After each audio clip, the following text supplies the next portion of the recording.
Welcome to the Sex, God, and Chaos podcast, a conversation built to help you address the mess, connect the dots, and defeat addiction. Doing your work matters because if nothing changes, then nothing changes. Life is tough and we're here to help.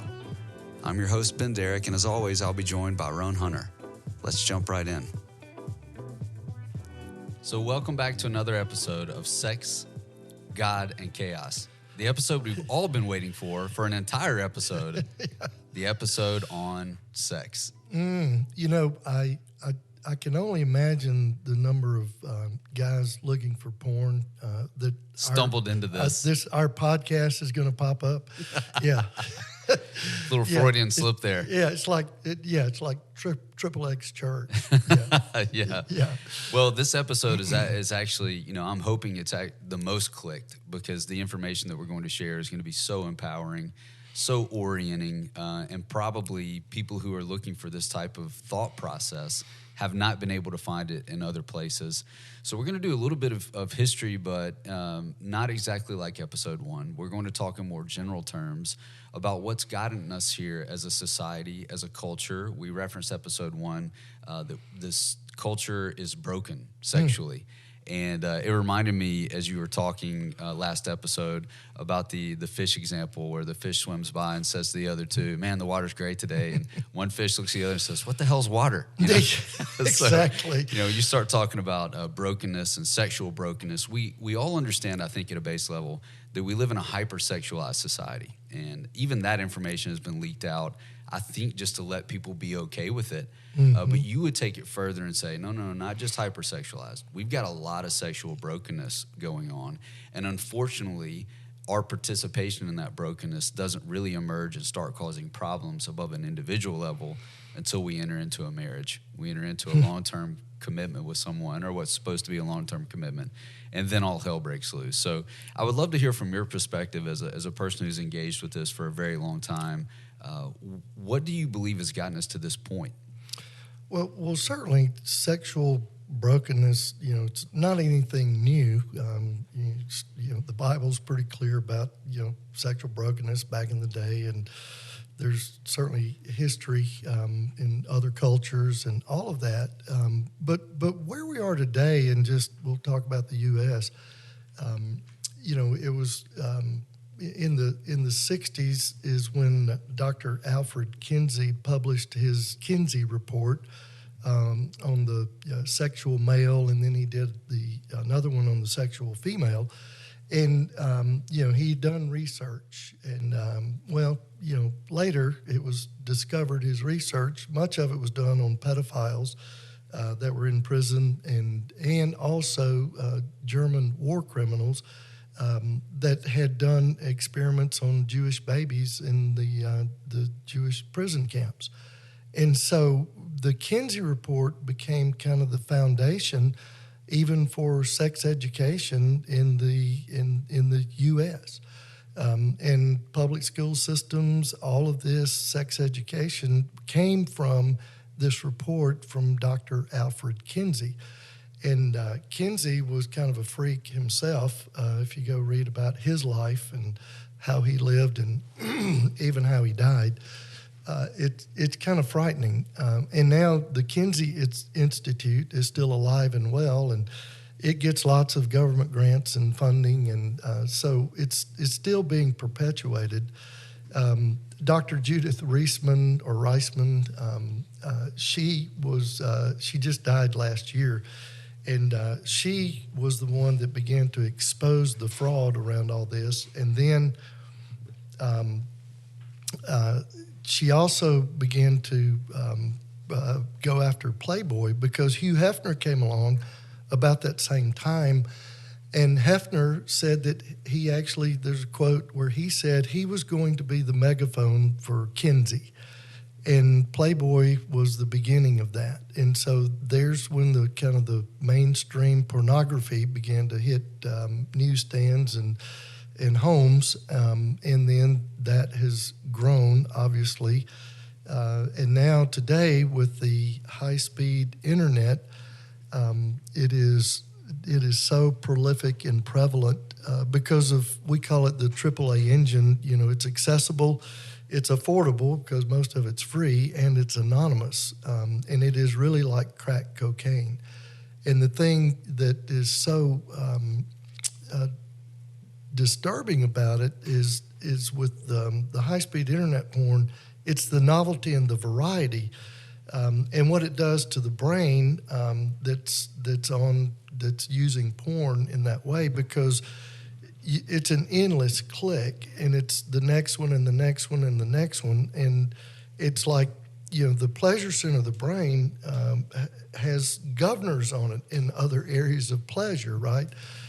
With food, I mean, food tastes good, and you know, there's people that we have food disorders, but there's a governor on like how many Krispy Kreme donuts you can eat. Right? Is there? Yeah, I haven't found it, but I know it's there because I could eat 100. Man, but if you eat, you know, 500 Krispy Kreme donuts, you're probably going to be puking your guts out at some point. Yes, there's a governor. Well, on the sex side of pleasure, and this all is with the nucleus accumbens, the pleasure center of the brain. It's never satiated. Even after orgasm, you can still go pursue the next one and the next one and the next one. And it's not about orgasm. It's more about what's going on in the brain. And it's the novelty and the variety. I ask guys all the time, like, okay, what's out there that you have not seen in porn world, right? Mm. What are you looking for? Yeah. Well, it's really got nothing to do with that. It has to do with the pleasure center. In psychobabble, it's known as the Coolidge effect, and they did studies with rats, and they took a daddy rat and put him in a cage, and they take the fertile female rat and put her in the cage, and daddy rat goes to town, right? And till he's just about done and exhausted, and then he goes over in the corner of the cage. Well, they take her out and they put a new one in, novelty and variety. And evidently the brain structure in rats is, with that part of the brain, it's similar to the human brain. Maybe there's a lesson there. Maybe similar in a lot of other ways too. Right. But they put the new one in, and boy, he perks up and he goes back at it until he's exhausted again. And then they keep doing a new one, novelty and variety. And he will they almost die from exhaustion. And that's what's going on with this high-speed internet porn. And it is the most horrible social experiment that's ever been unleashed on mankind, because we haven't even seen the end results of this tsunami. It's having long-term effects in a lot of different ways. And incredibly not part of the modern conversation. Oh, and no. even as a corrector here to say, when you start talking about high-speed porn, most people would say, well, I've got to go to, I'd like to have an orgasm.com or I'd like to masturbate.com. It's not that. No. It's invaded almost every corner of our social media experiments. Most of the men that I sit with and talk to, it isn't that they're going to a particular website to find. It's finding them. Oh, yeah.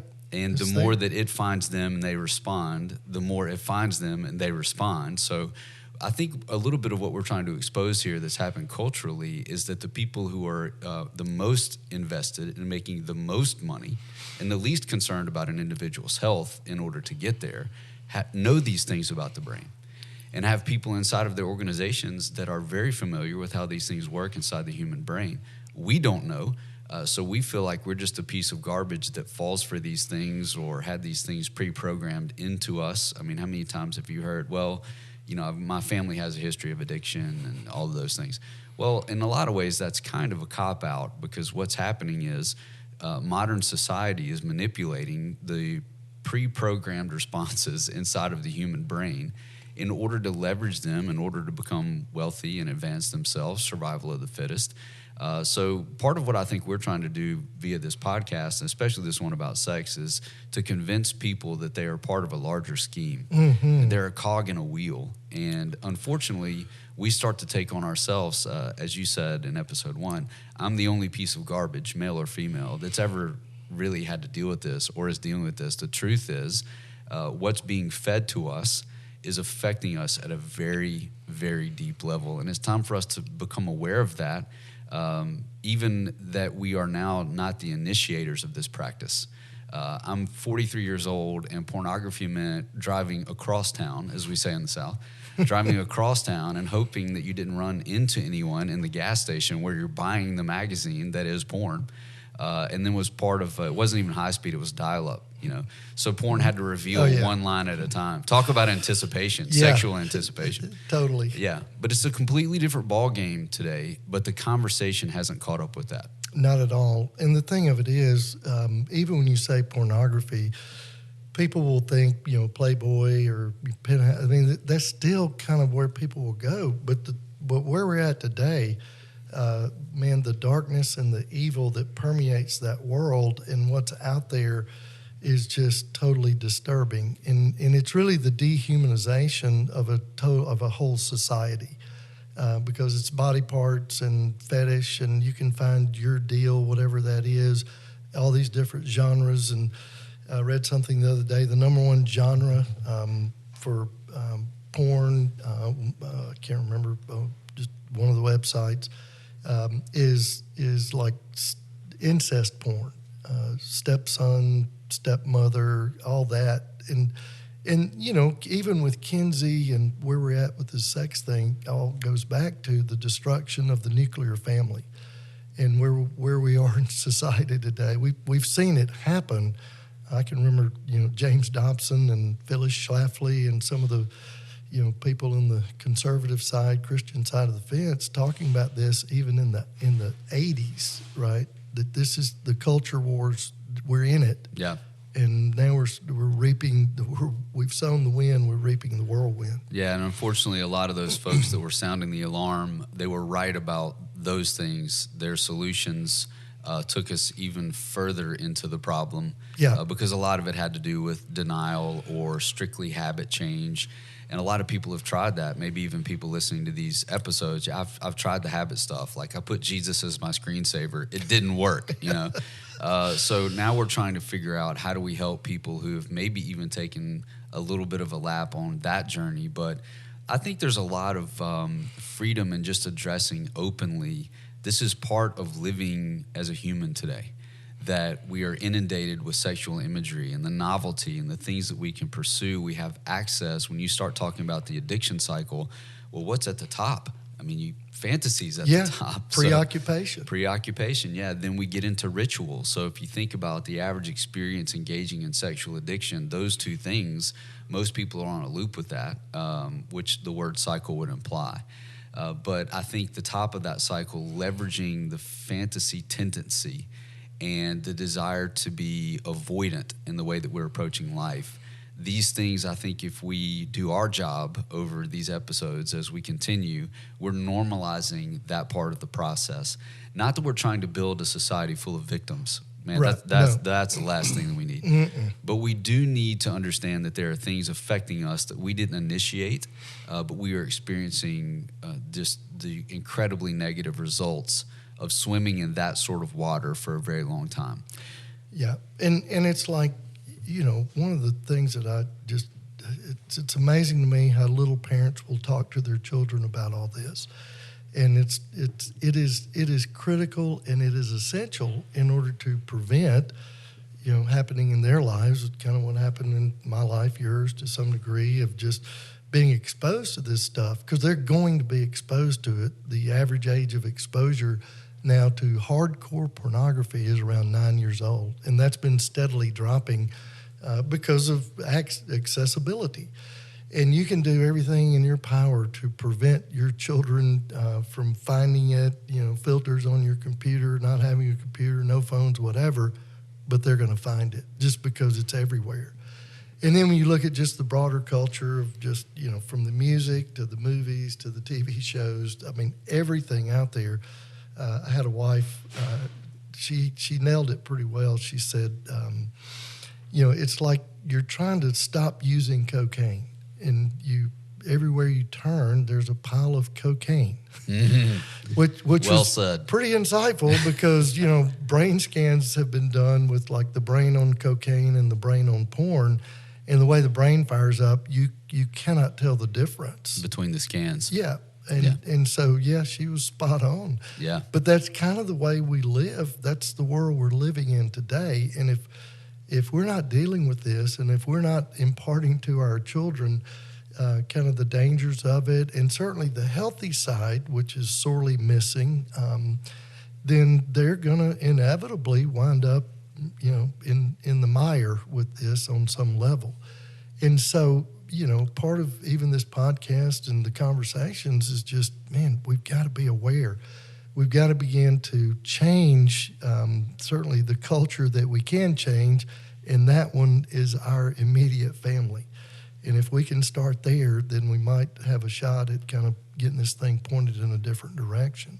I always say, if somebody had told me at 8, 9 years old, like, Ron, looking at that porn is just like, here's what could happen, right? Mm-hmm. I might have gone, oh, that's probably a terrible idea. But it was just, I always say in man world, pornography is just kind of like air and water, mm-hmm. right?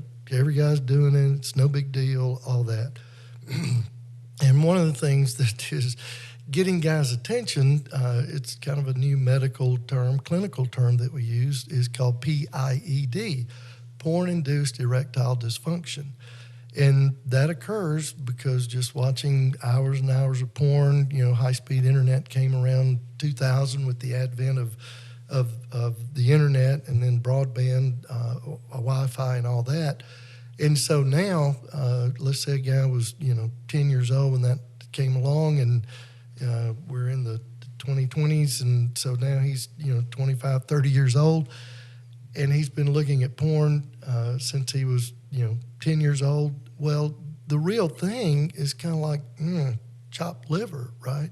Because he's seen everything and anything, and then he's got his beautiful new bride, and that just ain't going to cut it, right? Yeah, she's on a real human journey of sexuality. Exactly. That isn't overblown, sensationalized, all of those things, driven by novelty. And I love the stuff that's come out in recent years, just exposing the porn industry and what it's like being behind the camera, and the brave people that are speaking out about that.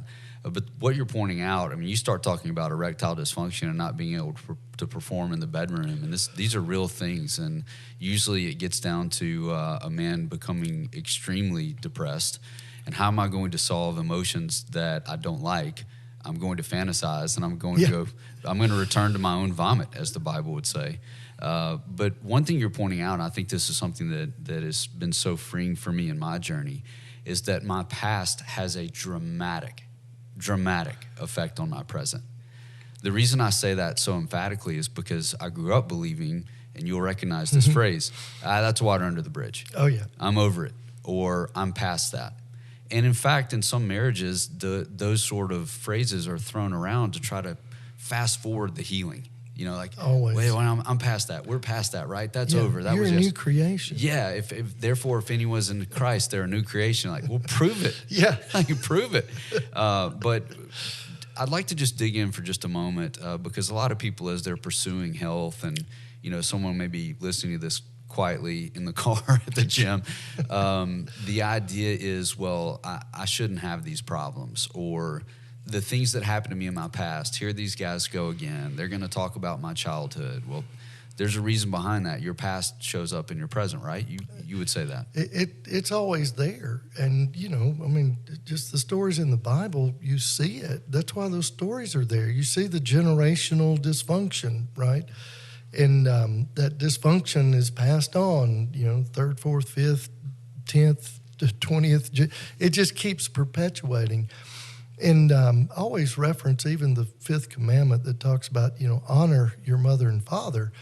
The Hebrew word there for honor is kabed, and that word is a word picture, which is the Hebrew language. It's so much richer and deeper, but the picture is a scale. And even God is saying right out of the gate with the 5th commandment, the scale simply means weigh it out. You've got to see the good. You've got to see the bad. Mom and dad are broken just like you are. And it has a double meaning. It carries weight. It has impact on every relationship that you will be in the rest of your life. And if you don't become aware of what you got and what you did not get, you are destined to repeat it. And Scripture affirms that over and over again. Jesus affirms that. And that's just the reality. The past is present. And so I've got to go back and I've got to look at, like, how did I get here, right? I mean, this stuff didn't just fall out of the sky and hit me in the head. Nobody walks into a room full of fifth grade boys and says, okay, boys, how many of you want to grow up and be sex addicts and cheat on your wife? Raise your hand, right? I mean, I don't think they do that. Mm-hmm. They might today. Who knows what? Who knows what's going on? Who knows what goes on in classrooms today?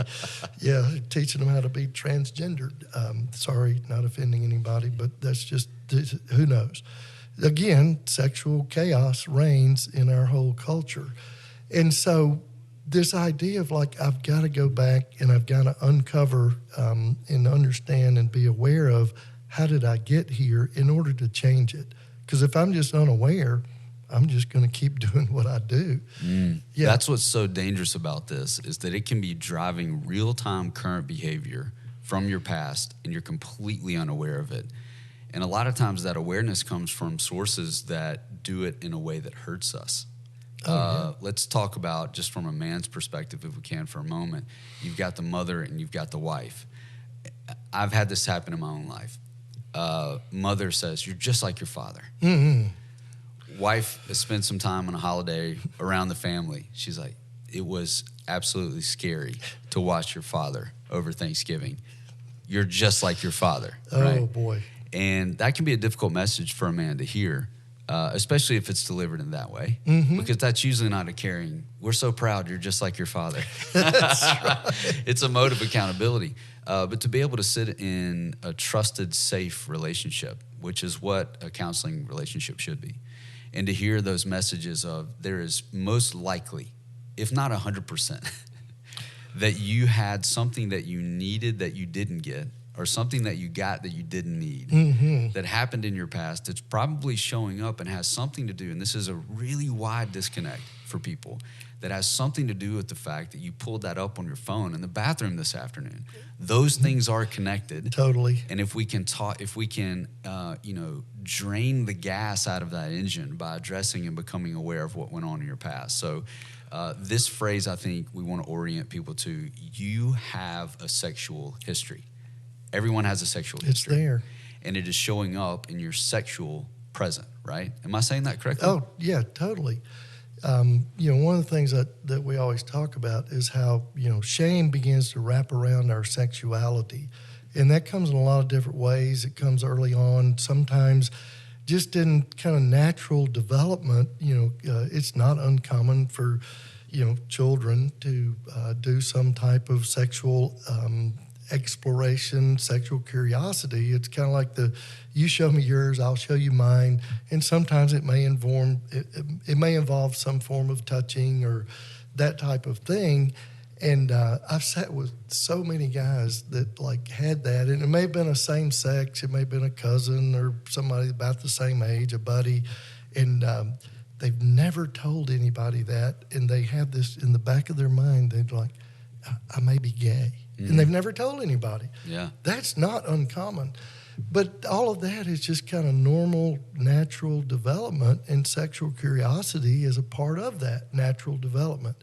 And so something that was done in basically innocence that really was not even sexual, it's just more trying to figure things out, there's shame that has begun to wrap around our sexuality. And then when you start, adding the other elements in there, we discover porn, masturbation can certainly just produce shame, especially if you're taught that you're going to go to hell if you touch your penis or something.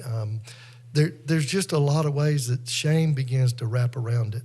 And then you marry somebody that kind of is in the same boat. It may look different. Oftentimes, if women grow up in a Christian home, they get this message. It may not be directly said, but it's like, sex is bad, sex is dirty. Save it for the person you love and marry. Can confirm. Yeah. Now, like what a message, right? This bad, dirty thing. Yes. Save it for the person you love the most. Exactly. But we come up with these messages, and sometimes it's explicit, but so often it's an implicit message. We come up with this story based on circumstances and things we're just figuring out by listening, and sometimes it's in the atmosphere.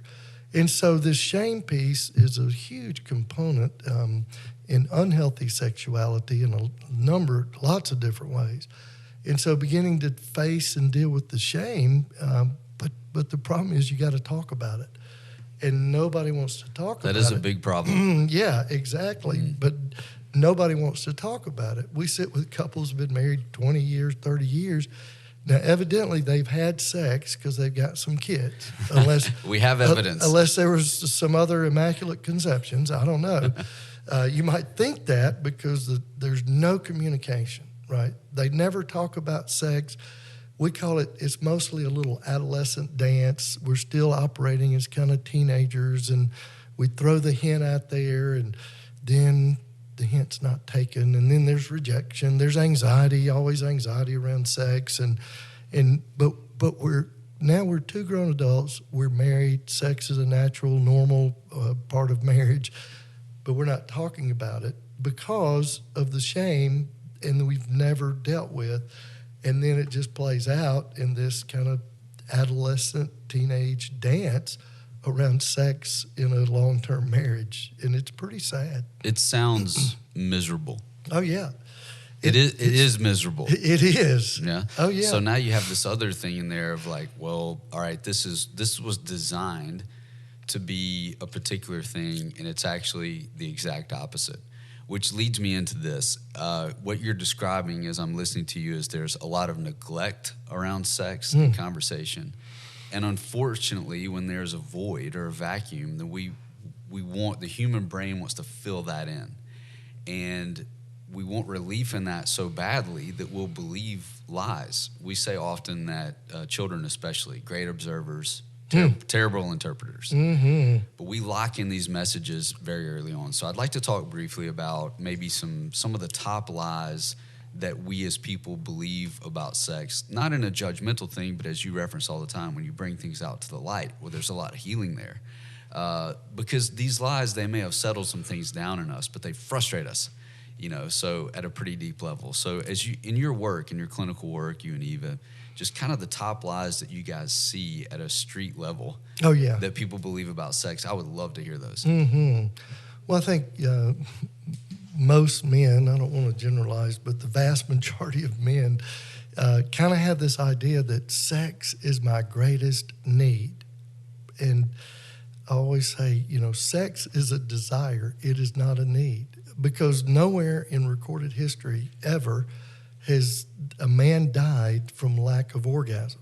So, can we fact check that? Yeah. Somebody Google that. Well, no, don't Google that. But the reality of it is, sex is a desire, right? And it's a healthy desire within the confines of a marriage. It's like, sex in a marriage, like it's designed, it's kind of like a fireplace in a home. The sexual energy should be directed towards my wife. I always say today, I'm not heterosexual, I'm not homosexual, I'm not bisexual, I'm not, oh God, there's 50 There's sexuals. A lot. Yeah. Yeah, but today I am evasexual. All of my sexual energy is directed into the appropriate place in my life, in my marriage. And like a fireplace in a home, a fire in a fireplace is a great thing, right? But if you grab a stick out of that fireplace, start running around the house, setting the curtains on fire and the bedspread, and, well, it's going to be out of control pretty quick. So it's like this idea of directing that energy into the right place. And that is possible, but so often, I tell men all the time, we've let our thoughts run wild, like, I don't know, wild donkeys running around the woods or something. We've done nothing to work on our thought life and to take every thought captive in obedience to Christ. And, Paul tells us, don't be conformed to the pattern of this world, but be transformed by the renewing of the mind. it's a thought process. But when we've just been letting it go wild with unchecked, then certainly we're going to be hypersexual, and we're going to think that, man, sex is my greatest need. And it's not, because our greatest need is love, right? It's like God tells us that. We're told that. That's our greatest need. But if I believe that sex equals love, and that's a very common myth that men believe, women too, I'm not going to leave them out of this, if sex is love, then my greatest need, therefore, is sex, because God tells us that our greatest need is love.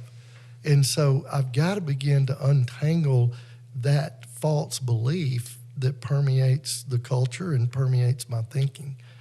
And then, one of the other ones that's just so common is like, it's the wife's duty to take care of her husband sexually. And I'm not going to pick on you, Pastor. Well, you're not anymore. Thank you. I mean, I don't want to. Thank you. Thank you. You can pick on me. Yeah. Okay. That's right. That's what I meant. But it's like, man, that sermon has gotten preached and taught, and you talk about sitting with a woman who's been doing duty sex, kind of demand sex, obligatory sex to take care of her husband. You sit with a woman that's been doing that for a number of years, you're going to be sitting with one angry, pissed off woman because it's not the way it's designed. There's so much there, even in that passage that gets so taken out of context and preached by men pastors, by the way, weird. In fact, there's a great book that came out last year called The Great Sex Rescue by Sheila Gregoire that she hasn't made a lot of friends in some of the Christian counseling world, because she calls out a lot of these books and people that have taught that kind of thing over the years.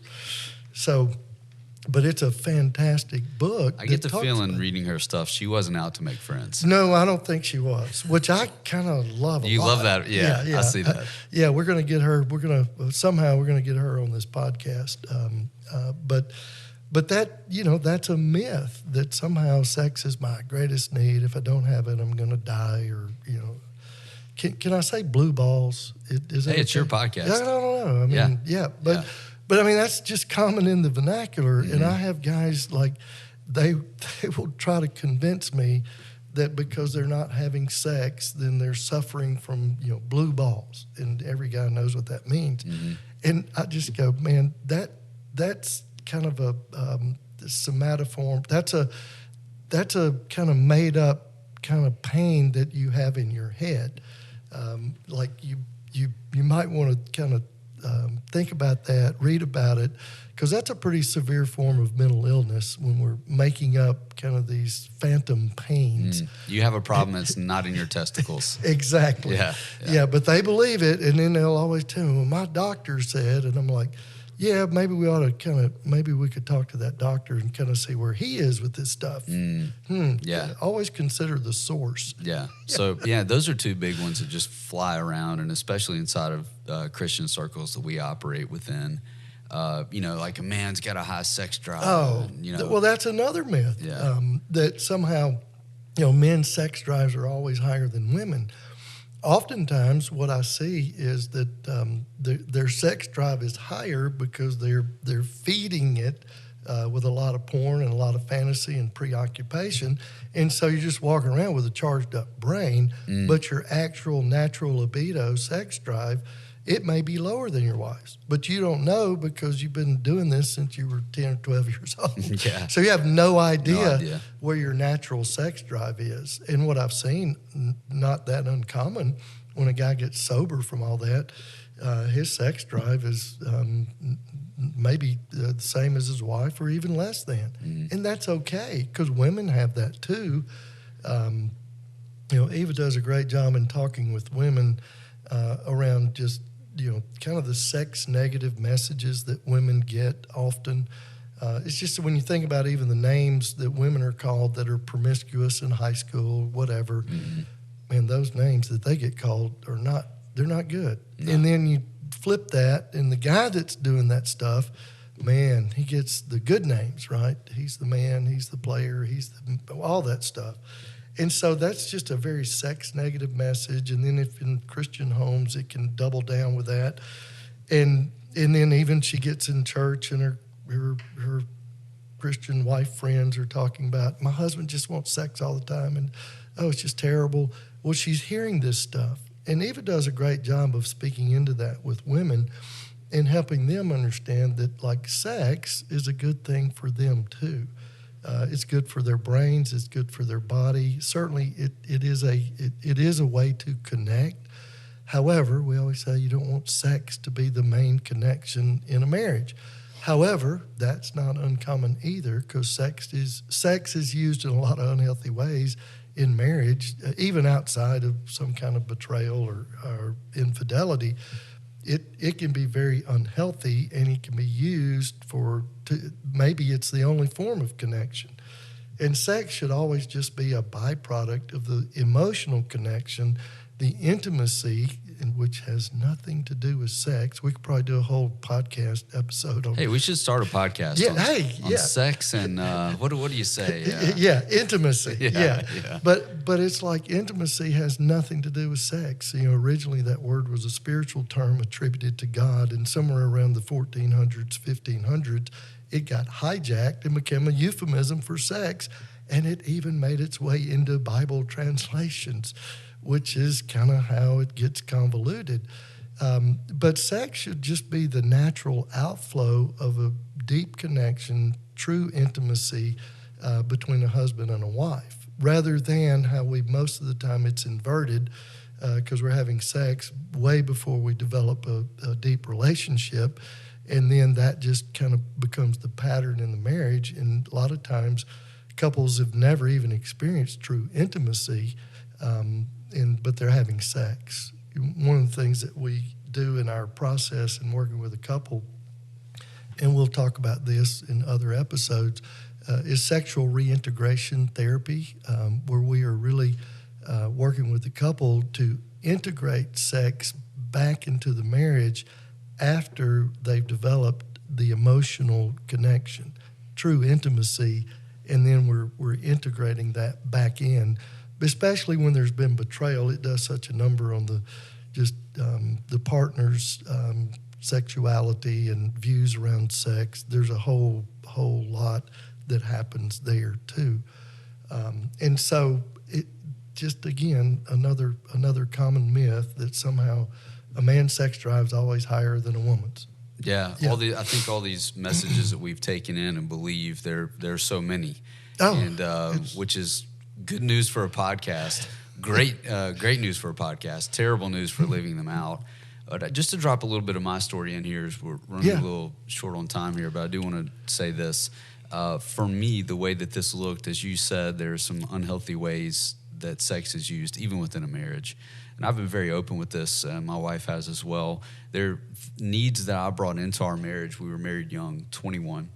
And there were needs that I brought into that marriage that were heavily, heavily concealed because I couldn't be honest about them, because it would have made me acknowledge what I was feeling, which I didn't know how to do at 21. My religion had taught me to ignore most of that because feelings were bad, whatever those crazy things are that other people feel. Yeah. And we were Southern Baptists, so we certainly didn't have any feelings. And Jesus didn't either. Yeah, Jesus didn't By either. the way. Yeah. Well, we had one feeling predominantly in the communities I grew up in, and that was anger, and mostly around race. Yeah. But any of the other emotions we didn't really talk about. Consequently, I go into my marriage with this really heavy need for validation. I explain it to people that I was the kid on the trampoline saying, "Mom, look at me," almost every day. I wasn't okay just jumping on the trampoline. I needed somebody to see it. So I take that need into my adult life. And now I've got a wife, and she's been learning these lessons her whole life, watching the pastor's wife, who always looks put together and is integrated into this crazy wacko system that is the Southern Baptist Church at that time in the 80s.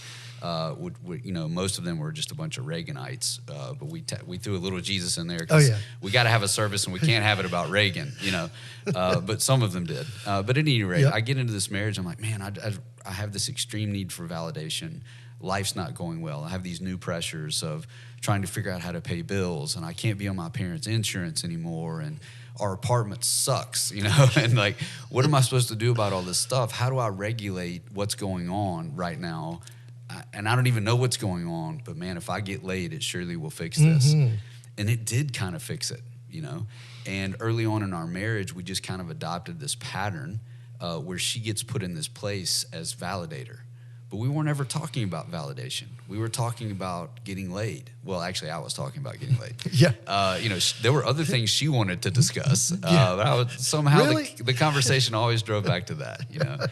And so we're pursuing this really difficult sexual journey as a young married couple that went on for a very long time, because every resource we look to is only parroting these lies and these beliefs. And, you know, so I think it's possible to describe both for men and women. There may be some latent things back there that you're using sex to solve. And when you start adding that, it's like the way that you guys have described it to me over the years.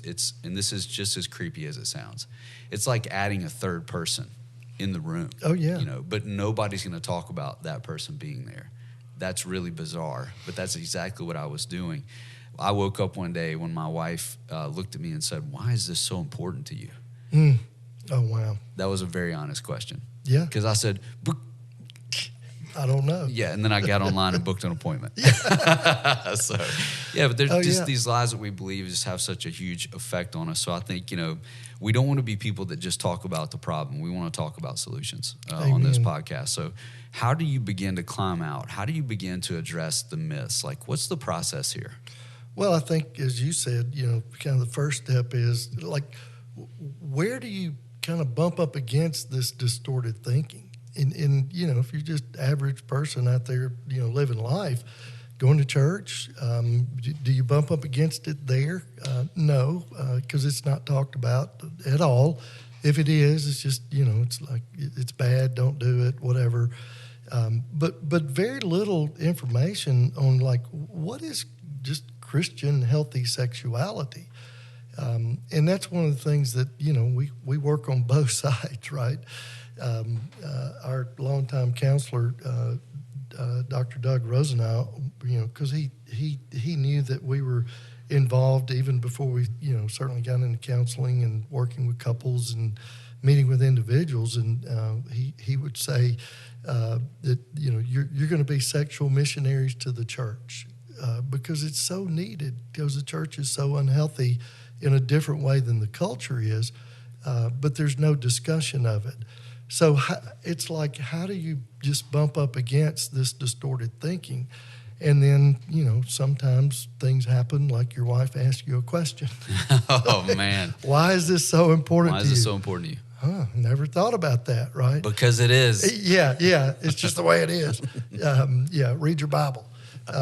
But yeah, don't do that with your wives, listeners. Yeah. But it's like, you know, that at some point, you know, most of the time, it's when the pain gets greater, and depending on what happens and how that happens, it's usually at the point of pain when I will actually go and seek some help.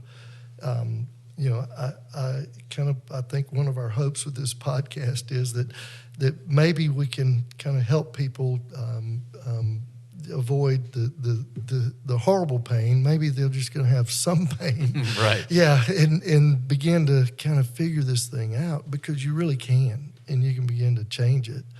I just always think of, like, you know, in marriage, the way that sex gets used in unhealthy ways.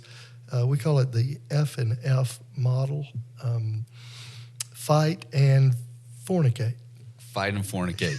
Yeah, that's how we. I did good. You did great. Yeah. Good job. Speaking of warnings, yeah. So I'd like to maybe pause the conversation here, because it's piqued my interest, and maybe we can pick this back up next episode. What does God have to do with any of this? That's a big question. Yeah. Oh, yeah. Nothing. I mean, you know, we're just, absolutely.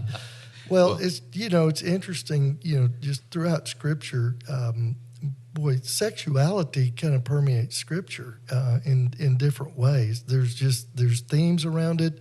There's certainly instances, specific, explicit instances of, you know, sexual brokenness, and then, you know, wisdom given around that.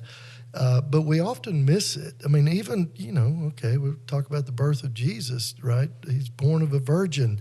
The Holy Spirit enters in, and Jesus is conceived. And I mean, there's a sexual part of all of that is kind of part of the story. And then even when we accept Jesus, we receive Jesus. He enters into us.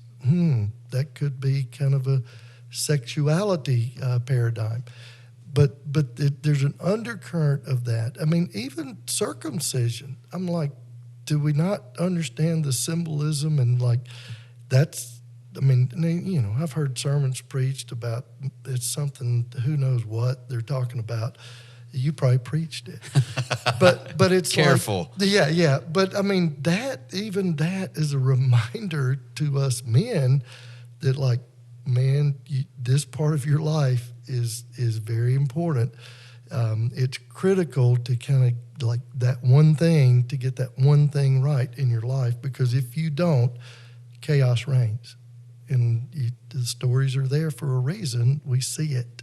But that underlying undercurrent of sex and sexuality is there from beginning to end.